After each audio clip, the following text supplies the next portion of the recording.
It is 10 o'clock, so I will get us underway, and then hopefully anyone who does want to continue to join won't miss too much of me talking, he says confidently. So first of all, thank you for joining us today. I was just thinking before we started, despite having done many events and many webinars for Planet, this is probably the first time in 8 years that I've actually done this talking about end user training or phishing simulation or anything like that. You know, it's a subject that we all kind of probably take for granted. And I suppose that's part of why this has been put on today. And it's kind of something that always sits in the background. I think it's really important to be able to bring to light the importance of end user training and awareness. And I think that today should be really insightful for anyone who is joining us, looking at that and looking at what they should be doing and what the best practice really is right now. So without further ado, let's just do some short introductions. So you all probably know me. You've joined enough of these webinars now. If you don't know me, I'm James Dell. I'm Technical Architecture Director here at Planet IT. And my job is to find solutions like this and put them in front of you. I'm not a salesperson. My job is to find the right technical fit for what you do. And today is very much about that. It's a product that very much you're going to see will fit so many of your environments and change the way you're looking at that security and awareness piece. I'm really happy to be joined by Sam. And Sam, I'm not going to do the disservice. I'll let you introduce yourself rather than me trying to butcher it for you. Yeah, thanks, James. Hi, everyone. Thank you for joining. It does say sales in my title, but I'm not here to sell you anything today. I'm looking forward to providing you some insights and to hopefully give you some takeaways of what you can do in your platform to bring a bit more of a behavior change, risk reduction service to your business. But looking forward to it. Amazing, Sam. Really appreciate that. I'm going to knock my camera off so it doesn't distract people as we get into the slide deck. So the first thing, as I always say when we do these Teams live events, is you cannot turn your microphone on. You cannot enable your camera because we don't want you to have to share your face with the wide world. So what we do instead is we enable the Q&A feature. So in your top bar, you will see a Q&A symbol. You can drop a question in there at any time. Barry hopefully will have dropped a little message in there, so it's a little red dot on it so you can see it. If you do have a question, please drop it in there. What I will do is I will try to pose those to Sam during the session when they're appropriate, and if not, we'll gather them all at the end and do them at the end.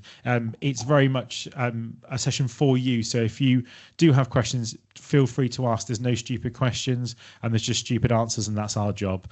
So you can certainly lean on us for those. For anyone who's joining us today who doesn't know who Planet IT is, I'm always obliged to go through this slide right and just talk about what Planet IT is. We are the one-stop shop for all things IT. So everything from managed IT support through backup and disaster recovery. Today, we're very much focusing on that cybersecurity bucket that we're talking about. You know, that's where this kind of product tends to naturally sit, right? So you tend to think about cybersecurity awareness and training as a cybersecurity product, but really it's a cultural and user training change more than anything else. And we'll kind of get into those pieces. But yeah, if you are joining this and going, who are Planet IT? We are here to give you the guidance and assurance about the right products and services, and being able to not only just sell those to you, but to also install them, configure them, and maintain them for you. So if you do anything else, feel free to reach out to us and we're here to help. And we have the privilege of being trusted by a number of accounts across the UK and Europe, and have some key logo accounts on there, I suppose is the best way to put it. You will probably either see yourself on there or see a load of companies that you recognize on there, and it's a privilege for me to be able to talk about those companies. It is becoming more and more difficult as this slide starts to get smaller and smaller logos as we put more and more on there. So one day I think I need a magnifying glass to read this, but it's great to represent so many of those organizations. Before we get into Sam's sort of talking about the product and talking about Hoxhunt in more details, I wanted to just really quickly capture a conversation, which is why Planet IT chooses to use Hoxhunt for our end user training security awareness program internally. And I suppose I've broken it down into a number of sort of key areas. The most important one for us, it sounds really bad, but it is that it's natively integrated into Microsoft 365. We are a 365 partner. You know, we are very much a 365 house. Everything we do is in Microsoft 365. So therefore, every product we look at needs to really tightly integrate with Microsoft, and Hoxhunt does that. So that was the first box ticked when we were looking for a product to do this. The next challenge that we always have is around training. So we have a very unique training requirement. As you can imagine, being a managed service provider, we have a lot of risk factors, a lot of people who look to us for their security, their compliance, their assurances, as well as being ISO 27001, Cyber Essentials and Cyber Essentials Plus certified. So we have a lot of things that we have to do. And it's always been a challenge to get that training in front of our staff in a way that's not sit through 3 hours of presentations every 3 months where someone goes through a slide deck you don't care about. And Hoxhunt was able to allow us to approach that in a different way and to customize the training we deliver to our staff and do it through the same platform that we were doing our simulations for phishing protection from. So it's a great place to be. One of the things that's helped us to really get a great engagement out of what we've done with Hoxhunt is the gamified experience, and Sam will go through and show you that. But that's one of the things that's enabled us to go from the position where getting people to interact with training was quite hard to actually it being very much something that people want to interact with. And of course, it had to be approachable. Like with all of you, we have a budget in mind for our IT spend, and we don't want to be spending too much money when we've got lots of plates to spend. But Hoxhunt was approachable, and it had a monthly option for us. It had reduced management. You know, we've got a lot of other clients' environments to manage. The last thing we want is an over complicated environment for us to manage for our own systems. So the reduced management made a big difference in terms of the overheads that were required to really get this training program off the ground and really working. Alongside that, that training is all user specific. So we're starting to see, now that we've been using Hoxhunt for a little while, a real change in the way that Hoxhunt tests us, and every sort of a simulation is very different for different groups of users. It's very interesting the way that's approached. And as I mentioned, it's got to be easy to use and easy to manage. From a staff point of view, interacting with the product has to be really easy, because despite being an IT company, we have quite a lot of non-IT users in the organization. So we need to make sure we cater for them as well. And that's something that Hoxhunt did really well for us, and is a reason that we have chosen to make this our phishing simulation training and awareness platform that we're using. Now, I'm going to stop talking about why Planet have used it, and I think the most important thing to do is to hand over to Sam so he can show you Hoxhunt, what it is, what it does, and why we've chosen the product. Then will make more sense, I should hope, in the wider context. So Sam, I'm going to hand over to you. Great, thanks, James.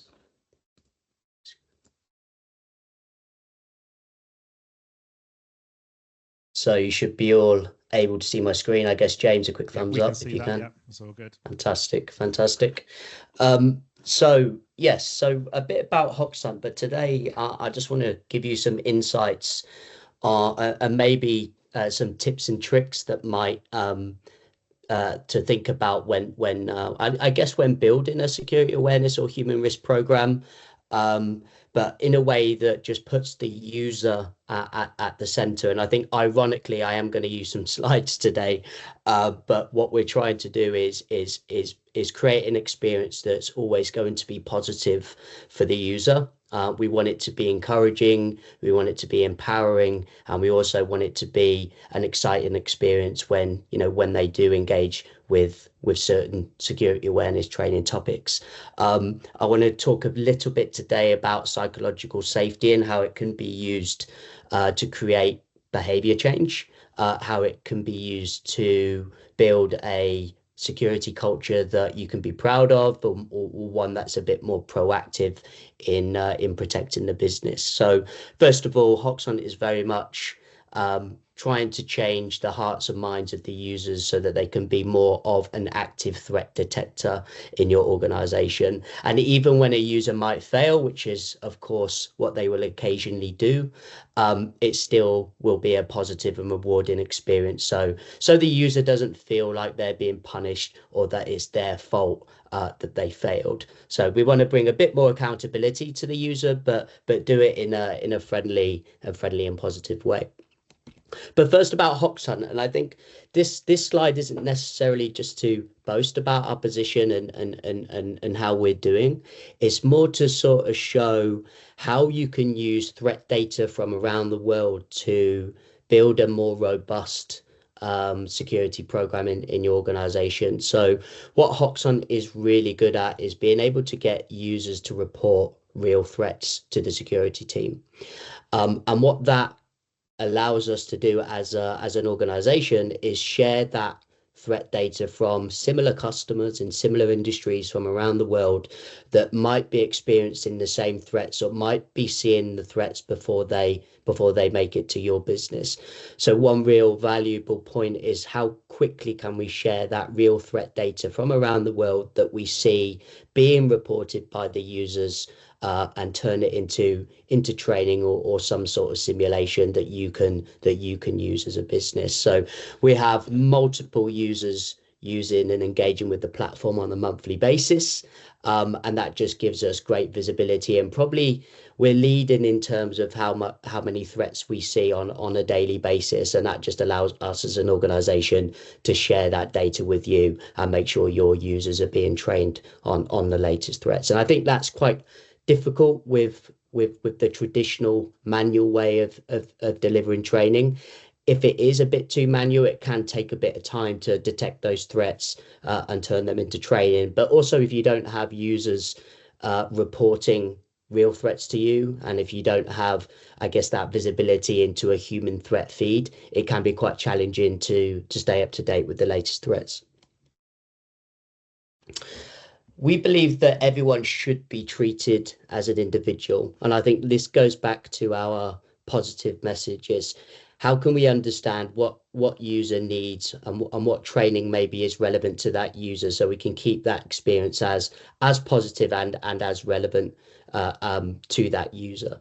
So we want to make sure that, first of all, we can understand what behaviors and what job function the user is a part of, so that we can ensure that the training is going to be risk-based to that user, but also relevant based on what they might be doing day to day. We don't want users being trained on things that maybe they seem as not relevant, because I think half of the time, if they don't see the relevancy, that's typically when they ignore the training. So we want to be as individualized and as unique as possible.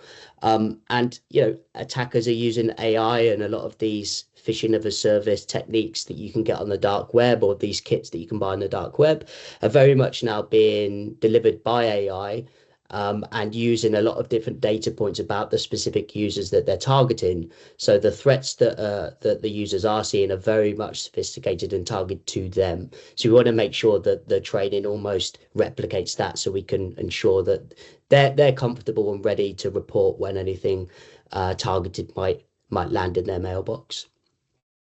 But to go a bit further than just looking at data points around the user, we also feel that high engagement and a positive experience comes from being able to learn about the user's ability.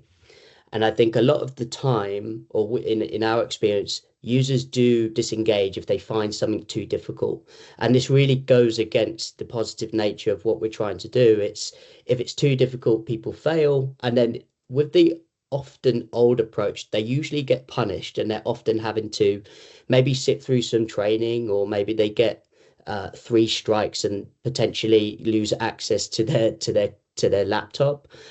This is the complete opposite approach that we're able to achieve. It's by understanding the user, we can make sure that the training isn't too difficult, and then on the other side, not too easy. And this again goes against some of the engagement that we're trying to drive. It's if it is too easy, and most of us on this call will probably need a more challenging experience than non-IT folk. But if it's too easy, we know it's a simulation and we ignore it, and therefore we just don't get any data from those users that ignore. And arguably, those that ignore or miss training are probably our biggest risk. So it's really important that we capture those that do ignore. And the way that we do that is by making the simulations and the training content exactly at the boundary of their learning. So we all have on this call a zone of development that, when we're in, we might do the most intense work, and it might be, on a daily basis, we find ourselves in a 2-hour window where we're just non-stop emailing. But those are the periods of time that we're learning the most and getting the most done and being the most optimal. And that sort of translates into learning. If we can provide an optimal and challenging experience every time, the user needs to engage with some training, then, we see a lot of engagement and a lot of upskilling in that, I guess, in that period of time or within that zone. So ensuring that the user gets training that is relevant is really key to reducing risk. And then doing this continuously, and as we grow our security awareness program, or as the user progresses and starts to upskill, then let's increase the difficulty, right? If we've got users and we're seeing them performing on well on a level 1 type of attack, then let's raise that to level 2 when they succeed, and let's continue to do that as new threats get detected, so that we can keep users always up to date with the new threats, but in a way that they're not always failing. So we want to make sure that the training is continuous, that it's bite-sized, so it's 30 seconds or a minute in length, no longer, and we want to make sure that the users are succeeding, so that we can keep rising the difficulty level of those particular training topics or simulations. And we do see great results doing it this way, rather than delivering a one and done type simulation that might be the same for everyone. Let's use those unique learning paths so we can upskill everyone individually.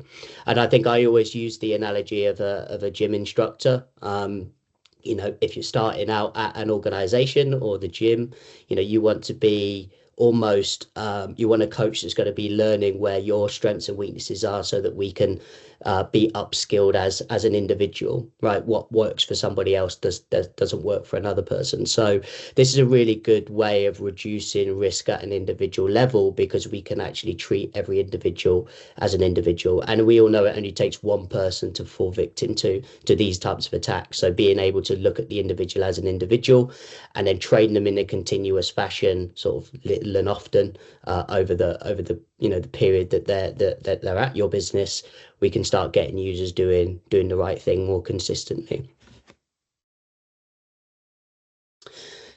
Just some of the concepts that we're seeing out there at the moment, and with the ability that we see these on a daily basis, we have KPIs with our customers and SLAs that we ensure that when we detect something, we get it into the training in the same day. And this might be in the form of a small bite-sized piece of content, or this might be an actual comprehensive simulation that we can sort of train the user in the applications that they're using. So everything that Hoxhunt does is delivered into the apps that are already being used by the user, so they don't have to go anywhere to do the training. So that friction-free experience, combined with the human threat feed that we have externally, we can really start training the users in the right way to get them taking the right actions or doing the right behaviors. And in most cases, that's giving them and training the user to report these types of threats to the security team in the apps that they're using today.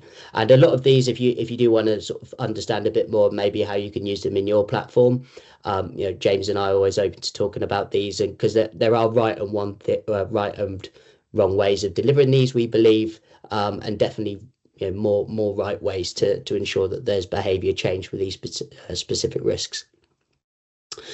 A couple of the new things that or one of the directions that Hoxhunt is going on is very much like, how do we leverage AI to be able to reduce risk at an individual level? And a couple of new, I guess, initiatives that we're focusing on, and we actually have a team at Hoxhunt called, I think they're called AI Hive, but their only job function is to build AI-based roadmaps that are going to drive engagement but also reduce risk.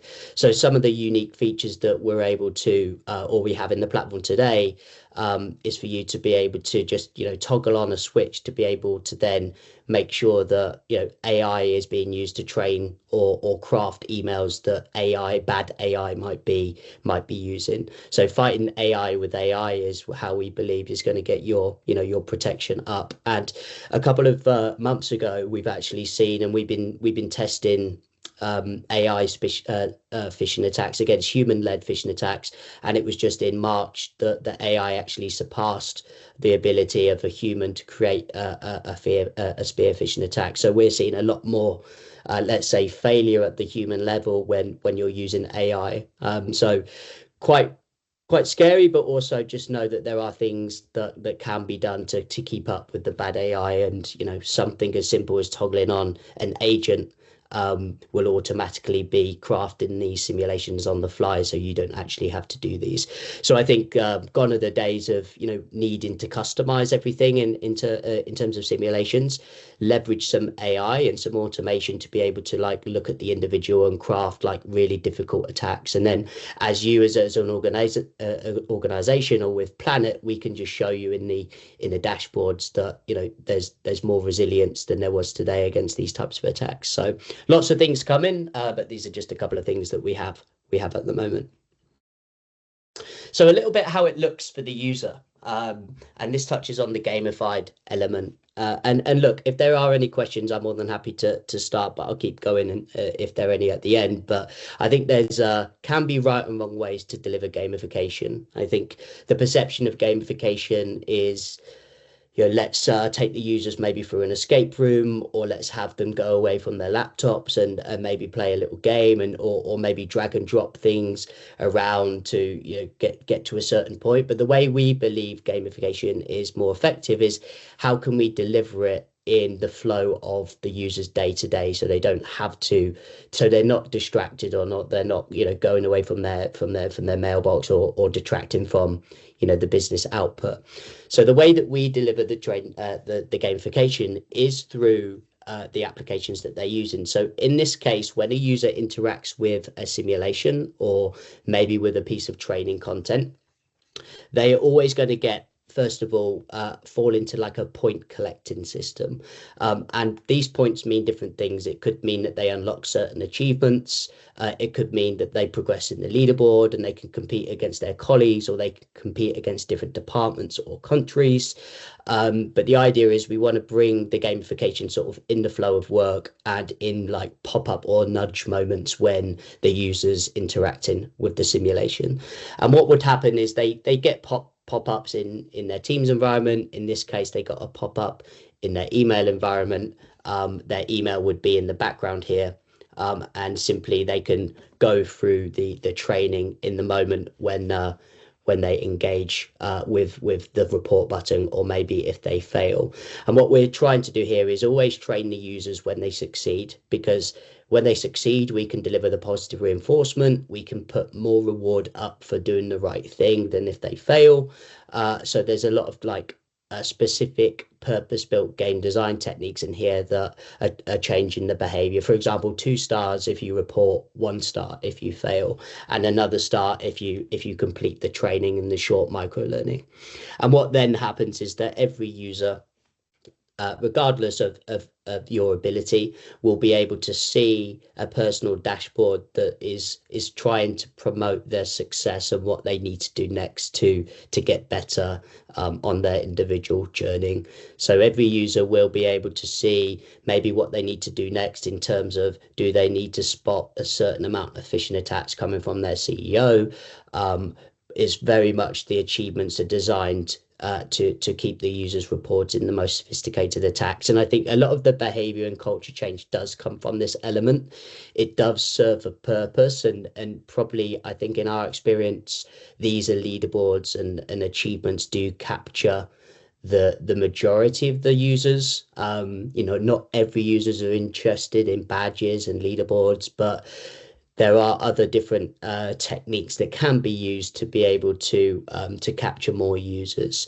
And we use the 8 core motivations of any user to deliver our gamification. And that can be anything from leaderboards, going on streaks. That could be related to social proofs, so they can see other people within the business are reporting real threats. There's lots of different techniques, but they all play into the 8 core motivations, which I can share a bit more about after this call if you're interested. But there's a predefined framework of how to use gamification effectively, and you don't just have to use software like Hoxhunt. There are different techniques that can be used and leveraged by your teams to be able to get users more engaged.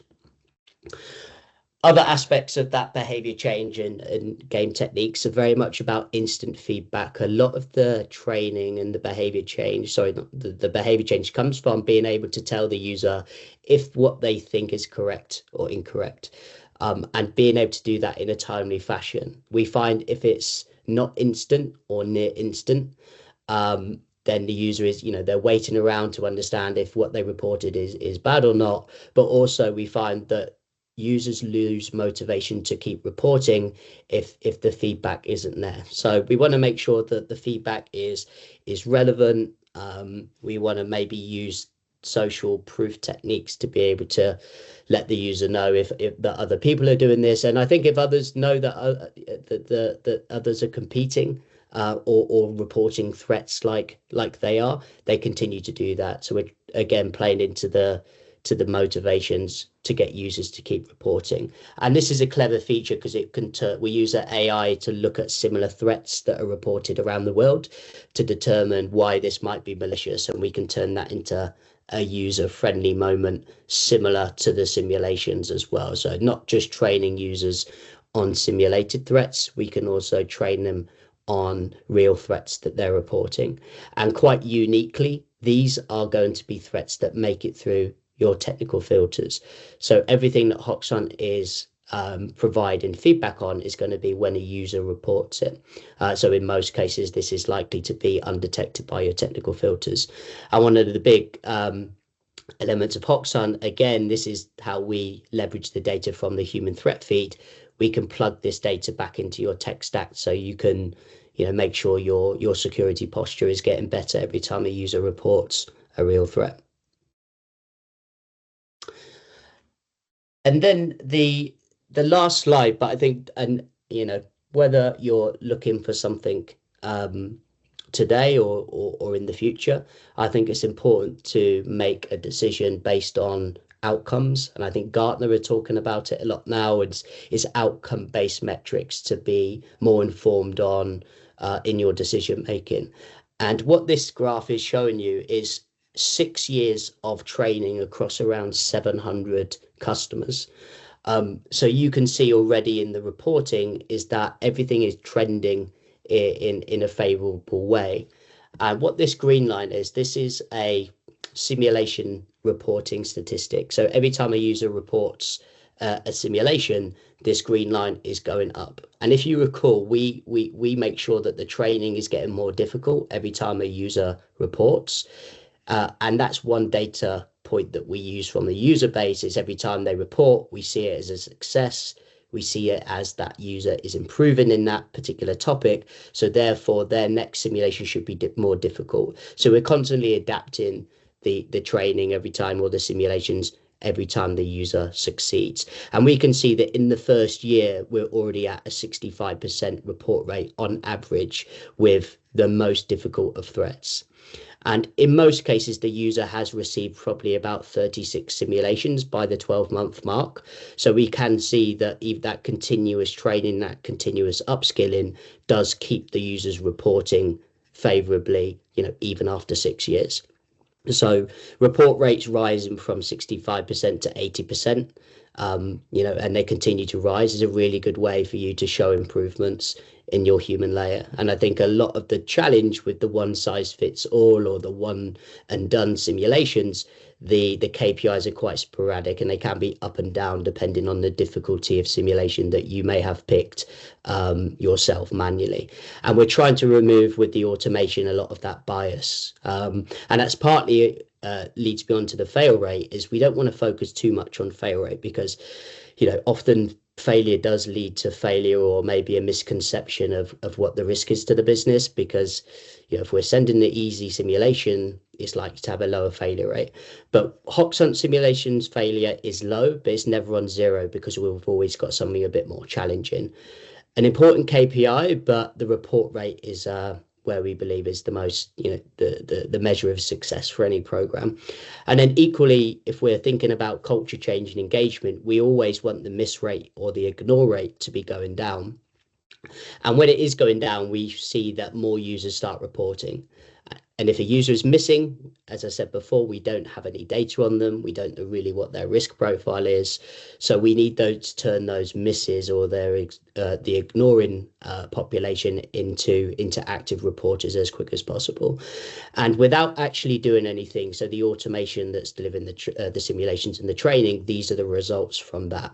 And we recommend roughly 2 to 2 to 3 simulations a month per user, but also leveraging an AI to refine the learning path for each user. Like, we know some users will get less, some users will get more. It just depends on, the performance and the individuality of that user. So leveraging AI, but with a combination of some manual effort, you can really start, reducing risk in the areas that you need to.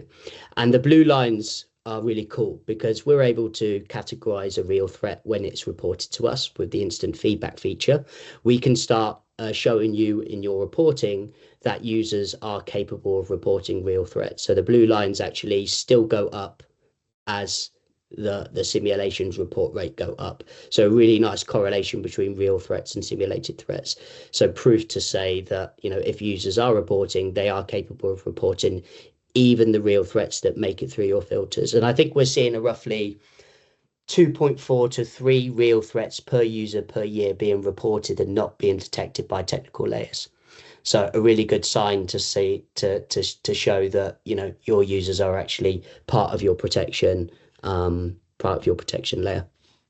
Sam, I just wanted to jump in there because something that Yes. we talk about a lot is this kind of the push for a human firewall, right? And I think that the on legacy approach to phishing simulation and training has very much been, let's be honest, box ticking. And to the point you made about you want a low fail rate on traditional methods because you're just trying to show that people know how to tick a box and that they know how to be assessed. And that's for what a lot of people have been doing to get through security assessments and stuff like that. That's what they've been doing is firing an email out that looks like it's quite obviously phishing, getting a high pass rate and then going, yeah, we're doing a great job. But actually what you're showing there is more important because what we're doing with a product like Hoxhunt is we are training the user to not only spot the training that we're sending them, but also to use that behavioral to give them the ability to report actual threats that may slip through those protections you have in place, right? And that's what you actually want. The result from doing all this simulation and training shouldn't be, well, we're just training people. It should be that people are getting better. And that's, I think, so important to show. I think that so often that when I've come into talking about phishing products in the past with people, it's been about, I've been asked to do this to tick a box, or my insurance company says for my cyber insurance, I have to do this.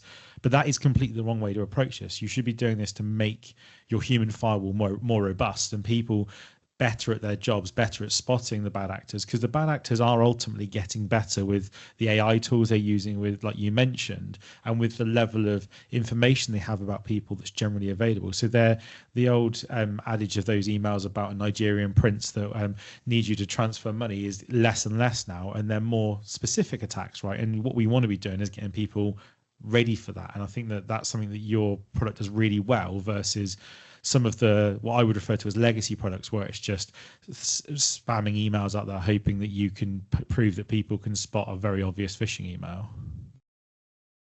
Absolutely, yeah. Do I have time to elaborate on that point? Yeah, go for it. Yeah. Yeah, no, just checking. But yeah, absolutely. We think, like, gone are the days of the compliance only training, being able to, it doesn't show any risk reduction, I think, as AI advances, and also, not even sophisticated attacks that are created by, human attackers. Like, these are still bypassing technical controls, and we're seeing the non-signature based attacks, or new techniques such as using the robot capture pages to get employees to do keyboard shortcuts now to execute malware on their laptops. These things unfortunately aren't detected by all secure email gateways or even API filters. And I think even Verizon this year said between 60 and 80% of breaches start at the human layer. So how do we give more confidence to management or board levels to show that your human firewall is getting more resilient? We believe it has to be focused on real threats being detected by the user. And then, even more importantly, how do we then plug that human threat feed that you're getting so consistently back into the tech stack to show more risk reduction? So yeah, absolutely. I think there needs to be compliance, of course, but I think there needs to be more focus around like resiliency and overall security posture, and how do you how do you use that human threat feed to, yeah, to be more resilient as an organization? Yeah, I think the other thing that I wanted to pick up on that you said earlier on was something that we get asked all the time is about how do we punish people that fail? But that shouldn't be the approach, right? The punishment shouldn't be about that. It should be about pushing people to be better and enforcing good behavior rather than punishing bad behavior. I think that's so much of the traditional approach is, oh, you failed, therefore 3 strikes, you lose access, or 3 strikes, it's a written warning. And those methods are very much of legacy, right? There are products that don't have a mechanism like you have to gamify that approach and make it so that it is a positive enforcement. And I think something that we've certainly seen at Planet is that there is a bit of a competitive nature in people in terms of going, well, what badge level have you got to, and how have you done? Have I caught the 3 stars, or have I only just managed to get 1 star because I missed it? And that kind of level of, well, natural competitiveness really helps to push that green trend, right? Rather than it being, well, what we're doing is we're just chasing that 1% of people that fail and making them feel worse for failing. Yeah, and I think often the failures are usually a small portion of the organization, and often the failures can feel isolated because in almost all manual traditional training platforms, you're only training the failures. You're not training the misses. You're not training the people succeed. So it's already seen as like a negative experience across the whole organization. No one wants to do the training. No one wants to sit through, a 5 to 10 minute video, or maybe have to do a one-on-one in some cases. So it needs to be as like accessible and as positive, we believe, as possible, so you can keep that engagement going up. And then also, yeah, you get control to be more positive. I think if you haven't got the gamified data, how can you really build a security awareness brand in your organization, so that it is seen as a positive one, and it isn't seen as something they don't want to be a part of. So I think, yes, gamification is good, but the positive experience comes from the individualization. When it's relevant to the user, people realize why it's important to do it. And I think half of the battle is, how do you change the mindset of the user to realize how important it is to sit through the training? And I think one thing that we do really well is by bite-sized moments, friction-free, always positive. We reward them for their time, and just by having certain techniques and game design elements that are actually purpose built for risk reduction, it really does work well. And you can see it in the results. Like, it is unheard of to get to a 65% report rate if you're not doing it the way that we're doing it. Most of our customers, I would say, are coming to us between a 4 and 20% report rate. And a lot of these simulations are of a really easy level that they're tracking the report rate against. So yeah, good question. Awesome. Sorry, I must have disturbed your flow, Sam. Sorry, I appreciate I jumped in with a load of questions. No, that's fantastic. And this was actually my last slide. So Perfect. I'm more than happy to pause there. Yeah, I will steal back the presenting from you. One of the things I did want to mention whilst my PowerPoint readjusts itself and takes control is I wanted to talk about the other side of things, which is as an IT admin, the level of effort that goes into configuring some of these platforms. And I'm not going to mention some of the other ones, but you'll all know them if you're using them, in terms of, it's not an easy job to go and go, well, what am I testing finance with? What am I testing this user with? What am I testing this group with? And actually, the tests are only as good as the person that is picking them, right? And you tend to pick the easiest ones to get set up and working, and tend to miss the things you should be hitting on. Something that I've noticed since that we've been using Hoxhunt internally is some of the attack vectors that are coming in, not only mirroring real attack vectors that we know about in the wider market, but they are more likely to make you think about what you're getting and start to mask and behave more like an email you'd really receive. And that certainly means that the phishing kind of, oh, this is obviously a phishing email, doesn't sort of ping to the front like it used to when we've been using other platforms, and it's a lot less effort. Let's be honest, we all want products that are a lot less effort to operate, rather than trying to spend days and months maybe configuring 12 months worth of testing, which is ultimately irrelevant by the time you finish configuring it, because the threat landscape continues to change. From my point of view, there's a couple of things I wanted to mention. The first one's quite an important one for me, really, in terms of the relationship that we have with Hoxhunt. So we're in a really unique position at Planet IT where we can offer Hoxhunt as a monthly subscription. So it's something that you can buy from us on a monthly subscription. subscription akin to a 365 and many of the other products that you would buy on the monthly subscription. Something that we're doing, and we've been working in partnership with Hoxhunt to get off the ground, and it's something that I think makes it not only really attractive, but also makes it make more sense from a, as a business, everything else is on a monthly subscription now. So tying your training and simulation and security awareness into that same approach can make it more palatable for senior leadership. So it's something that makes it unique to us. So if you're thinking, well, I don't want to do what I've been doing with other products and commit to a 3-year contract, you don't have to do that. Have a conversation with your account manager and talk about how we can bring Hoxhunt to you in a more dynamic way, I suppose. In terms of Hoxhunt, that kind of brings us naturally to the end of this webinar, but we do have time for questions. That's the whole point of finishing about 5 minutes before we're supposed to. So if there is more questions that come in, that you can drop them. What I'm going to put on the screen whilst you think about questions you haven't asked and you wish you had, is that we are continuing to run our workshops. These are in-person events in London, so the 8 Club in Moorgate, 14th to 15th of May. There's still a few spaces left. Scan that QR code and it will take you to the page to book your seat. If you want to learn more about Zero Trust, or if you're currently still using Windows 10, then you're definitely going to want to be there to talk about how you get a strategy ready for moving away from Windows 10 before October. So I'll leave that QR code on the screen for a second so you can scan that if you haven't done already. What I will say is that Barry has also added the link for the to click on if you didn't want to scan the QR code, where it might be a phishing attack.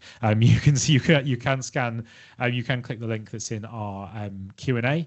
I do have a couple of questions that I'm just going to quickly post you, Sam, and I'm going to put you right on the spot, so I do apologize for this. I suppose one of the questions that we've been asked is around integrations. So what integrations have you got?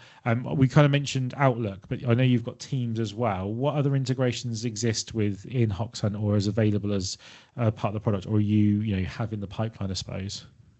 Yes. So from an integration perspective, we sort of treat them as like pull and pull integrations. So when I push and pull integrations, from a like push perspective, we integrate a lot of threat data to different platforms. So secure email gateways that we work with, SIEM platforms, we can integrate into sort of ServiceNow or ticketing systems. We try and make sure that we can integrate all of these threats into the systems and the workflows that you currently use to manage real threats. We also, from just an operational standpoint, will integrate into, like you say, Microsoft, also into the Microsoft security stacks such as Defender and Sentinel, also into Gmail accounts if that's for anyone. And then from a sort of delivery perspective, yes, Teams is another way that we get sort of threat data or messages to the user from a training perspective, but also from a pull perspective, we integrate into the security stack to be able to detect risky human behaviors. So for example, we might see that someone's plugging a USB into CrowdStrike, let's say. We can detect signals in different security tools to be able to provide trigger training moments when the user might be doing something risky that they shouldn't. So there's a lot of alerts and behavioral signals out there. Just know that there's techniques that we have in place and integrations that can turn those behavioral signals into training moments as well. Awesome. The other question I've been asked, I can answer. So I'll save you being asked it, which is obviously if someone wants to look into more detail about specifically how the product works and stuff, then all they need to do is reach out to me or to their account manager, and we can set up a more in detailed demo where I can set up some simulations and show you how it all works and how the training all works in a bit more detail. But yeah, that's rather than that being a problem for Sam, that's a problem for me. So if you do have you do want to follow up and go into more detail about the product, then feel free to reach out to your Planet IT account manager, or you can reach out to me. On my email address is on the screen there, and I will book in a meeting and we can specifically for you one-on-one go through the product and how it all works. And we are kind of coming up to time, so unless there's any more questions, I think that brings us nicely to kind of a conclusion. So it goes without saying, Sam, thank you so much for giving up your time today to go over the product and highlight some of those kind of key differentiators, right, that Hoxhunt offers. And I think that for me, it's great to be able to do this and talk about something that we are using so heavily internally, and get you to talk about the value you're seeing it deliver elsewhere. So thank you for giving up your time for that. Thank you, James. Yeah, thank you, Barry, for having me, and thank you everyone for listening.